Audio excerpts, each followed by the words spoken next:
அனைவருக்கும் வணக்கம் நண்பர்களே! இது உங்கள் கல்விறகு யூடியூப் சேனல். இன்னைக்கு நம்ம என்ன பார்க்க போறோம்னா, தினமணி மற்றும் இந்த தமிழ் திசையில உள்ள நடப்பு நிகழ்வுலாம் பார்க்க போறோம். இந்த வீடியோ உங்களுக்கு ரொம்ப புடிச்சிருந்துச்சுன்னா, லைக் பண்ணுங்க, சப்ஸ்கிரைப் பண்ணுங்க, உங்க ஃப்ரெண்ட்ஸ்க்குலாம் ஷேர் பண்ணுங்க. இந்த வீடியோ கீழ டெஸ்ட் லிங்க் இருக்கு. அத அட்டெண்ட் பண்ணி பாருங்க. அது உங்களுக்கு ரொம்ப யூஸ்ஃபுல்லா இருக்கும். அதுவும் இல்லாம டெய்லி நம்ம டெஸ்ட்டுக்கு நடந்துகிட்டு இருக்கு. டெலகிராம்லயும், வாட்ஸ்அப் குரூப்லயும் அத பத்தி டீட்டெயில்ஸ் கீழ குடுத்துருக்கேன். அதையும் பார்த்துக்கோங்க. இன்னைக்கு முதல் நியூஸ் பார்க்கலாம். பார்த்தீங்கன்னா, உச்சநீதிமன்ற தலைமை நீதிபதி மீது வந்து ஒரு பெண் வந்து பாலியல் புகார்ல வச்சிருக்காங்க. அது பார்த்தீங்கன்னா, இது மிகப்பெரிய பரபரப்பு ஏற்படுத்தியிருக்கு. ஏன்னா, உச்சநீதிமன்ற தலைமை நீதிபதிங்கும்போது, அது நீதித்துறைக்கு மேல செஞ்ச ஒரு இதா இருக்கு. ஆனா, இது வந்து உச்சநீதிமன்ற நீதிபதி வந்து ரஞ்சன் கோகாய் எதிர்ப்பு தெரிவிச்சிருக்காரு. "நானு இத்தன வருஷமா செஞ்சேன். என்னோட அக்கவுண்ட்ல வந்து மொத்தமே 8,00,000 தான் வங்கி கணக்குல இருக்கு. அந்த அளவுக்கு மிகவும் நேர்மையா செயல்பட்டுருக்கேன். என் மேல இப்படி குற்றம் செலுத்துவது தவறு" அப்படின்னு சொல்லியிருக்கிறாரு. என்ன நடக்குதுன்னு பார்க்கலாம். அடுத்த நியூஸ் பார்ப்போம். அடுத்து பார்த்தீங்கன்னா, தனியார் பள்ளிகளில் இலவச சேர்க்கை அதாவது நாளை முதல் விண்ணப்பிக்கலாம். இது வந்து தனியார் பள்ளிகள்ல 25% இடஒதுக்கீடு குடுத்துருக்காங்க. அவங்க வந்து பொருளாதாரத்தில பின்னடைஞ்சவங்க வந்து இந்த மாரி பள்ளிகள்ல போய் 25% இடஒதுக்கீட்ல சேர்ந்துக்கலாம். அவங்களுக்கு வந்து எந்தவித கட்டணமும் கிடையாது. இத வந்து எல்லாருக்கும் உங்களுக்கு உங்களுக்கு தெரிஞ்சவங்க யாருக்கும் இருந்தாங்கன்னா, அவங்களுக்கு ஷேர் பண்ணுங்க. அவங்களுக்கு யூஸ்ஃபுல்லா இருக்கட்டும். உங்களுக்கு அக்கா, தங்கச்சி யாராவது அந்த மாரி அவங்களோட குழந்தைகள் யாரும் இருந்தாங்கன்னா, அப்படியே செய்யுங்க. இது ரொம்ப யூஸ்ஃபுல்லா இருக்கும். அப்படிங்கிறதுக்காக செஞ்சேன். அடுத்த நியூஸ் பார்க்கலாம். அடுத்து ஒரு ரொம்ப முக்கியமான நியூஸ் பார்த்தீங்கன்னா, வெளியுறவுத்துறை செயலாளர் வந்து இன்று சீனாவுக்கு சுற்றுப்பயணம் செய்றாரு. என்ன காரணம் பார்த்தீங்கன்னா, இப்ப ஜெய்ஷ் இ முகமது பயங்கரவாதிய வந்து மசூத் அசாரை வந்து சீனா இன்னும் ஆதரிக்குது. தீவிரவாதிய ஆதரிக்கிறதுக்கு தடை விதிக்கிறது அந்த இத பேச்சுவார்த்தை நடத்துறதுக்காக போறாரு. இந்த இத பத்தி 4வது முறையா அவரு சீனா வந்து நிராகரிச்சிருக்கிறத சுட்டிக்காட்டி, அ அ இதற்கான பேச்சுவார்த்தை நடத்துறதுக்காக போறாரு. இப்ப இதுல என்ன தெரிஞ்சுக்கணும்னா, வெளியுறவுத்துறை செயலாளர் வந்து விஜய் கோகலே அப்படிங்கிறத தெரிஞ்சுக்கிடுவோம். ஏன்னா, அந்த மித்த நியூஸ் நம்ம பார்த்துருக்கோம். சீனா வந்து இந்த மாரி மசூத் அசாரை தடை செஞ்சத நம்ம ஏற்கனவே பார்த்துருக்கோம். இப்ப நம்ம இத மட்டும் பார்த்துக்கலாம். அடுத்த நியூஸ் பார்க்கலாம். அடுத்து பார்த்தீங்கன்னா, ஏவுகணையை தாக்கி அழிக்கவுள்ள இம்பால் அப்படிங்கிற ஒரு போர்க்கப்பல வந்து கடற்படையில வந்து இணைச்சிருக்காங்க. இத பத்தி ஃபுல் டீட்டெயில்ஸ் பார்க்கலாம் இப்ப. இந்த திட்டம் வந்து பார்த்தீங்கன்னா, ப்ராஜெக்ட் 15 பிராவோ அப்படிங்கிற ஒரு திட்டத்தின் கீழ தான் இது தயாரிக்கப்பட்டிருக்குது. கண்டிப்பா தெரிஞ்சுக்கிடுவோம். ப்ராஜெக்ட் 15 பிராவோ அப்படிங்கிற திட்டம். இது வந்து 3வது போர்க்கப்பலாகும். இந்தியாவில இந்த திட்டத்தின் கீழ் தயாரிக்கப்பட்ட 3வது இதாகும். இங்க எங்கன மும்பை கப்பல் கட்டுமான தளத்தில வச்சு இந்த நடைபெற்ற நிகழ்ச்சியில் இது இணைக்கப்பட்டது. இங்க வந்து பல அதிகாரிகள் கலந்துக்கிட்டாங்க. முதல் பயணமும் மேற்கொள்ளப்பட்டது. அதுக்கடுத்து பார்த்தீங்கன்னா, இதில யார் யார் சேர்ந்து செஞ்சிருக்காங்க, இந்த கப்பல உருவாக்கியிருக்காங்கன்னு பார்த்தீங்கன்னா, மசாகன் கப்பல் கட்டும் நிறுவனம் MTL அது தெரியும் நமக்கு. அதேமாரி இந்திய கடற்படை, அதுக்கப்புறம் DRDO, ஆம் அதுக்கப்புறம் ஆயுத நிர்வாண வாரியம், பாரத் எலக்ட்ரானிக்ஸ் மற்ற பொதுத்துறை நிறுவனங்கள், அடுத்து தனியார் நிறுவனங்கள் கூட்டு முயற்சியில இது செஞ்சிருக்காங்க. இது பார்த்தீங்கன்னா, முழுவதும் இந்தியாவிலே செஞ்சிருக்கிறதுனால, ஒரு கப்பல் வாங்கும் நாடு அப்படிங்கிற அடையாளத்த அடைஞ்சு, கப்பல் கட்டும் நாடு அப்படிங்கிற ஒரு அடையாளத்த உருவாக்கி இருக்குது இந்த இது. அதனால இது ரொம்ப முக்கியத்துவம் பெறுகிறது. அடுத்து பார்த்தீங்கன்னா, ப்ராஜெக்ட் 15 பிராவோ திட்டத்தின் கீழ் தயாரிக்கப்படும் கப்பல்கள் அனைத்தும் 163 மீட்டர் நீளம் கொண்டதாகவும், 7,300 எடை தாங்கும் திறன் கொண்டதாகவும் தயாரிக்கப்பட்டுள்ளன. இது கண்டிப்பா முக்கியமானது. ஏன்னா, எல்லாமே இதே ஒரு இது இருக்கும்போது, இது கண்டிப்பா கேட்பாங்க. 163 மீட்டர், 7,300 டன் எடை அப்படிங்கிறத. அடுத்து 56 கிலோமீட்டர் ஸ்பீட்ல போகுது. 4 எரிவாயு டர்பைன் இருக்குது. இதுல 2 ஹெலிகாப்டர்கள நிறுத்தி வைக்க முடியும். ரேடார் கருவியால் பாருங்க இதுதான் முக்கியமானது. ரேடார் கருவியால் கண்டுபிடிக்க முடியாத வகையில் தயாரிக்கப்பட்டுள்ளது. இது வந்து ரொம்ப முக்கியமானது. அதுக்கடுத்து பார்த்தீங்கன்னா, இதே மாரி இந்த திட்டத்தின் கீழ் விசாகப்பட்டினம் அப்படிங்கிற ஒரு போர்க்கப்பல் வந்து 2015ல செஞ்சிருக்காங்க. ஏப்ரல் மாசம் இணைச்சிருக்காங்க. இதையும் தெரிஞ்சு வச்சுக்கணும். அடுத்த நியூஸ் பார்க்கலாம். அடுத்த ஒரு ரொம்ப முக்கியமான நியூஸ் பார்த்தீங்கன்னா, அபுதாபியில் முதல் ஹிந்து கோயிலுக்கு அடிக்கல் நாட்டப்பட்டுள்ளது. இதில ஆயிரக்கணக்கான இந்தியர்கள் பங்கேற்றிருக்காங்க. இது வந்து ரொம்ப நாளா செஞ்சுகிட்டு இருக்க ஒரு கோரிக்கைய வந்து நேத்து தான் நிறைவேற்றிருக்காங்க. மொத்தம் 33,00,000 பேர் வந்து அங்க ஐக்கிய அரபு அமீரகத்தில வாழ்றாங்க. இதுக்கு வந்து 2015ல பிரதமர் மோடி சுற்றுப்பயணம் மேற்கொள்ளும்போது இந்த ஒப்பந்தம் மேற்கொள்ளப்பட்டது. 2015 இதையும் பார்த்துக்கோங்க. ஒரே ஒரு நிமிஷம்.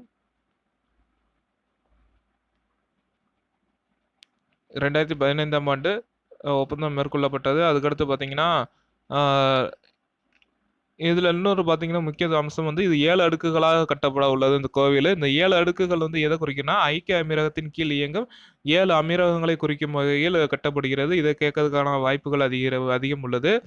அதுக்கடுத்து பார்த்தீங்கன்னா, நம்ம இந்த இளவரசரை பார்த்துக்கிட்டோம். இளவரசர் பேர் வந்து ஷேக் முகமது பின் சையத் அல் நயன் அப்படின்ட்டு ஷேக் முகமது பின் அப்படி மட்டும் நம்ம ஞாபகம் வச்சுக்கலாம். நம்ம இதுக்கு முன்னாடி ஒரு தடவை பார்த்துருக்கோம். அதனால இது ரொம்ப முக்கியத்துவம் வாய்ந்ததா கருதப்படுகிறது. ஐக்கிய அமீரகம் அப்படிங்கிறது இந்த பத்தி ஒரு கொஸ்டின் அதிகம் வரதுக்கான வாய்ப்புகள் இருக்கு. இதை தெரிஞ்சு வச்சுக்கணும். அடுத்த நியூஸ் பார்க்கலாம். அடுத்த நியூஸ் பார்த்தீங்கன்னா, 20ஆம் நூற்றாண்டின் பெரும் விபத்துகள் அப்படிங்கிற ஒரு பட்டியலை வெளியிட்டிருக்கு ஐநா வந்து. இதில் வந்து போபால் விவசாய சம்பவம் வந்து இடம்பெற்றுள்ளது. இது தொடர்பாக வெளியிட்டுள்ள சர்வதேச தொழிலாளர் அமைப்பு வந்து இந்த இதை அறிக்கையை வெளியிட்டுள்ளது. இதை தெரிஞ்சு வச்சுக்கிடுவாங்க. இதை யாரை வெளியிட்டதுன்னா நம்ம ஐநா மட்டும் நினச்சிக்கிட்டு இருப்போம். அதில் உள்ள சர்வதேச தொழிலாளர் அமைப்பான ILO வந்து இந்தியன்ல சாரி அ இன் அந்த லேபர் அசோசியேஷன் ஏதோ வரும். நமக்கு மறந்துருச்சு. நம்ம புக்ல இது நமக்கு இருக்கு. நம்ம அடுத்து சொல்றேன். இப்ப வந்து பார்த்தீங்கன்னா, மத்திய பிரதேசத்தின் 1984ஆம் ஆண்டு நிகழ்ந்த விஷவாயு கசிவினால் 30 டன் அளவிலான மெத்தில் ஐசோசயனைடு இது நம்ம புஸ்தகத்துல இருக்கு. மெத்தில் ஐசோசயனைடு கேட்கறதுக்கான வாய்ப்புகள் இருக்குது. கேட்டிருக்காங்க இதுக்கு முன்னாடியும். அ அந்த வாயு வெளிவந்ததுனால இது நமக்கு அதிகமான நச்சுத்தன்மையை ஏற்படுத்தி மொத்தம் 15,000 பேர் உயிரிழந்திருக்காங்க. 6,00,000 பேர் பாதிக்கப்பட்டாங்க. இதில இது ரொம்ப முக்கியமானதா கருதப்பட்டது. அதுக்கடுத்து இன்னொரு என்னன்னு பார்த்தீங்கன்னா, உக்ரைனில் நடந்த அணு விபத்து, ஜப்பானில் நடந்த ஃபுகுஷிமா அணு உலை விபத்து. இந்த இயர்லாம் பார்த்துக்கோங்க. 1986 இது 2011. அடுத்து வங்கதேச தலைநகர் டாக்காவில் நடந்த ராணா பிளாசா கட்டட இடிபாடு. இவையும் இந்த அறிக்கையில் இடம்பெற்றுள்ளன. ஏன்னா, ஏதாவது ஒரு 4 குடுத்துட்டு இதில எது இல்ல அப்படின்னு கேட்டதுனா வாய்ப்புகள் அதிகம் இருக்குது. அதனால இந்த இயர் இந்த எந்த வருஷம் அப்படிங்கிறதையும் பார்த்துக்கோங்க. போபால் எரிவாயுகளுக்கு வந்து 1984ஆம் ஆண்டு. அதுக்கடுத்த நியூஸ் பார்க்கலாம். அடுத்து வந்து இது பார்த்தீங்கன்னா, நேத்தைய பேப்பர்ல 1983 உலகக்கோப்பை போட்டி வந்து நம்ம பார்க்கல. 1975, 79 பார்த்தோம். நேத்து 83 வந்து எப்படி விட்டுட்டேன். அதனால இப்ப மறுபடியும் பார்க்குறோம். இதில பார்த்தீங்கன்னா, இதில இந்தியா ஜெயிச்சிருக்கு. அதனால ரொம்ப இம்பார்ட்டன்ட் குடுத்து பார்க்க வேண்டியதா இருக்கு. இப்போ லைட்டா பார்த்துரலாம். 3வது கோப்பை இதுவும் ஃப்ரூட் அண்ட் சீல் கோப்பை அப்படின்னு அழைக்கப்பட்டது. முதல் 2 கோப்பையும் சரி, இதுவும் சரி ஃப்ரூட் அண்ட் சீல் கோப்பை அப்படி என்று அழைக்கப்பட்டது. ஆ இது இங்கிலாந்துல நடைபெற்றது. கடைசி போட்டியில பார்த்தீங்கன்னா, மேற்கிந்திய தீவுகளோட இதுல இந்தியா வென்றது. மொத்தம் 183 ரன் எடுத்திருந்த இது இந்தியா. அதுக்கப்புறம் அடுத்து மேற்கிந்திய தீவுகள் வந்து 140 ரன்ல ஆல் அவுட் ஆயிருச்சு. இது வந்து ரொம்ப முக்கியத்துவம் வாய்ந்தது. அடுத்து இன்றைய நியூஸ் பார்க்கலாம். இன்றைய நியூஸ்ல 87வது போட்டிருக்காங்கன்னு நினைக்கிறேன். அதையும் பார்ப்போம். நம்ம சொன்ன மாரி 87ஆம் ஆண்டு இத பார்க்கிறோம். இப்போ பார்த்தீங்கன்னா, நம்ம சொன்ன மாரி 1975, 79, 83 இந்த 3ம் இங்கிலாந்துல நடந்துச்சு. அந்த 3யும் வந்து ஃப்ரூட் அண்ட் சீல் கோப்பை அப்படின்னு சொன்னாங்க. நம்ம பார்த்த மாரி இந்த 3யும் ஞாபகம் வச்சுக்கோங்க. அதுக்கடுத்து சொல்றதெல்லாம் ஃப்ரூட் அண்ட் சீல் கோப்பைன்னு சொல்லல. முதல் முறையாக 1987ல தான் வெளியில நடந்துச்சு. 4வது உலகக் கோப்பை வந்து இந்தியா மற்றும் பாகிஸ்தான் இணைந்து நடத்துச்சு. அக்டோபர் 8 முதல் நவம்பர் 8ஆம் தேதி வரை. இத கண்டிப்பா ஞாபகம் வச்சுக்கோங்க. ஏன்னா இந்தியாவுக்கு வெளியில இது இங்கிலாந்துக்கு வெளியில நடக்கிற முதல் போட்டிங்கிறனால கேட்கறதுக்கு வாய்ப்பு இருக்கு. இதெல்லாம் ஈஸியா அப்படியே ஞாபகம் வச்சுக்கக்கூடிய ஒன்று தான்.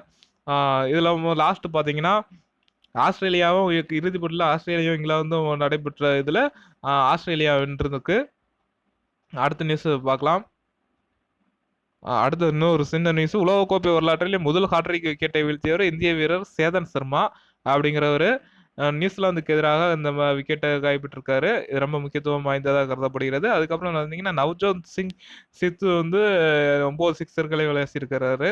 சரி அது தேவையில்ல. நம்ம இந்த இது சேதன் சர்மா அப்படிங்கிறவங்க மட்டும் ஞாபகம் வச்சுக்கணும். அடுத்த நியூஸ் பார்க்கலாம். அடுத்து பார்த்தீங்கன்னா, மெக்சிகோவில் துப்பாக்கிச்சூடு நடத்தப்பட்டுள்ளது. இதில 13 பேர் பலியாகின்றனர். மெக்சிகோவில் வெராக்ரூஸ் மாகாணத்தில இந்த இது செஞ்சிருக்காங்க. இத தெரிஞ்சு வச்சுக்கோங்க. இதுக்கு முன்னாடி நியூசிலாந்துல கிறிஸ்டைஸ் நகரத்தில நடந்த இத பார்த்தோம். இப்ப இது இப்படி ஒண்ணு நடந்திருக்கு. இதையும் தெரிஞ்சு வச்சுக்கோங்க. ரொம்ப வருத்தமளிக்கிற விஷயம். அடுத்த நியூஸ் பார்ப்போம். அடுத்து அதிபர் ட்ரம்பை வந்து தகுதி நீக்கம் செய்ய வேண்டும் அப்படின்ட்டு ஜனநாயக கட்சி எம்பி எலிசபெத் வாரன் அப்படிங்கிறவங்க தெரிவிச்சிருக்காங்க. இதில வந்து இது நம்ம ரொம்ப நாளா பார்த்துக்கிட்டு இருக்கோம். நம்ம என்ன மறுபடியும் ஞாபகம் வச்சிருக்கிறதுக்காக ஒண்ணு சொல்றேன். ஏன்னா அடிக்கடி நம்ம ஞாபகம் வச்சுக்கிட்டே இருந்தா தான் ஈஸியா இருக்கும். இதெல்லாம் ரொம்ப இந்த மாரி இத விசாரிக்கிறதுக்கு யார நியமிச்சிருக்காங்க அப்படின்னா, எஸ் FBI முன்னாள் இயக்குனர் ராபர்ட் முல்லர் அப்படிங்கிறவர தான் நியமிச்சாங்க. ராபர்ட் முல்லர் அப்படிங்கிறத மட்டும் ஞாபகம் வச்சுக்கிடுவோம். இத ஒரு சொல்றதுக்காக தான் இந்த நியூஸ் எடுத்தது. இவர் வந்து யார்ட்ட அறிக்கைய தாக்கல் செஞ்சாருன்னா, நீதித்துறையிடம் அறிக்கையை தாக்கல் செஞ்சிருந்தாரு. இதுக்கப்புறம் இந்த விஷயம் வந்து கொஞ்சம் பெருசாயிருக்கு. அடுத்த நியூஸ் பார்ப்போம். அடுத்து பார்த்தீங்கன்னா, அதிபர் அல் சிசி ஆட்சி நீடிக்கலாமா? அப்படிங்கிற ஒரு இது கேட்டிருக்காங்க. இது என்னன்னா, எகிப்து இந்த நாடுன்னு நெனச்சுக்கோங்க. அதிபர் அப்தல்காப் ஃபடாஹ் அல்-சிசி அப்படிங்கிறவரு இது பேரு. இவர நீடிக்கலாமா அப்படிங்கிறதுக்கான பொது வாக்கெடுப்பு தொடங்கியிருக்கு. இந்த மாரி பொது வாக்கெடுப்புங்கிறது ரொம்ப முக்கியத்துவம் வாய்ந்ததா இருக்கு. அது யாருக்கும் தெரியாதுங்கிற மாரி இருக்கிறதுனால கொஸ்டின் கேட்கறதுக்கான வாய்ப்புகள் அதிகம் இருக்குது. இந்த பேர ஞாபகம் வச்சுக்கோங்க. அதுக்கு அடுத்த நியூஸ் பார்க்கலாம். அடுத்து வந்து இந்து தமிழ் திசை நியூஸ் பேப்பர் இன்னைக்கு பார்ப்போம். முதல் நியூஸே அதே மாரி தான் போட்டிருக்காங்க. நம்ம இது தலைமை நீதிபதி ரஞ்சன் கோகோய் குற்றச்சாட்டு தான் போட்டிருக்காங்க. நம்ம பார்த்துட்டோம். அதனால அடுத்த நியூஸ் பார்ப்போம். அடுத்த நியூஸ் பார்த்தீங்கன்னா, மாநகரின் ஒவ்வொரு இடங்களையும் அதாவது சென்னை மாநகரின் ஒவ்வொரு இடங்களையும் நினைவுகளை சேர்த்தவர் வந்து முத்தையா அப்படிங்கிறவரு. இவரு என்னன்னா, மெட்ராஸ் அப்படிங்கிற ஒரு பேர்ல வந்து அங்க உள்ள சாதனைகள மெட்ராஸ்ல உள்ள சாதனைகள முதல் முறை செய்யப்பட்ட சாதனைகளையும் சேகரித்து பதிவு செஞ்சிருக்காரு. இவர் வந்து இறந்துட்டாரு அப்படிங்கிற ஒரு செய்திய சொல்லியிருக்கு. அதுக்கடுத்த நியூஸ் பார்ப்போம்.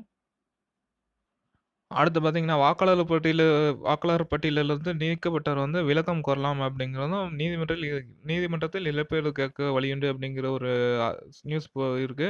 கண்டிப்பா எல்லாரும் தெரிஞ்சு வச்சுக்கோங்க. அந்த மாரி யாரும் இருந்தீங்க, உங்களுக்கு இதா இருந்தீங்கன்னா, இந்த மாரி தெரிஞ்சு வச்சுக்கிறது நல்லது. தகவல் அறியும் சட்டத்தின் மூலம் விளக்கம் கோரவும், அதன் மூலம் அந்த விளக்கங்கள் மூலம் நீதிமன்றத்துக்கு சென்று இழப்பீடு கோரவும் வழிவகை உண்டு. எந்த அதிகாரி உங்கள பேர நீக்கம் செஞ்சாரோ, அவர் மீது மனித உரிமை மீறல் செய்வதற்கு அ முடியும் அப்படிங்கிறது நீதிமன்றம் மூலம் எடுக்க முடியும் அப்படிங்கிறதையும் தெரிஞ்சு வச்சுக்கணும். இது செய்றோமோ இல்ல நம்ம தெரிஞ்சு வச்சுக்க வேண்டிய இது.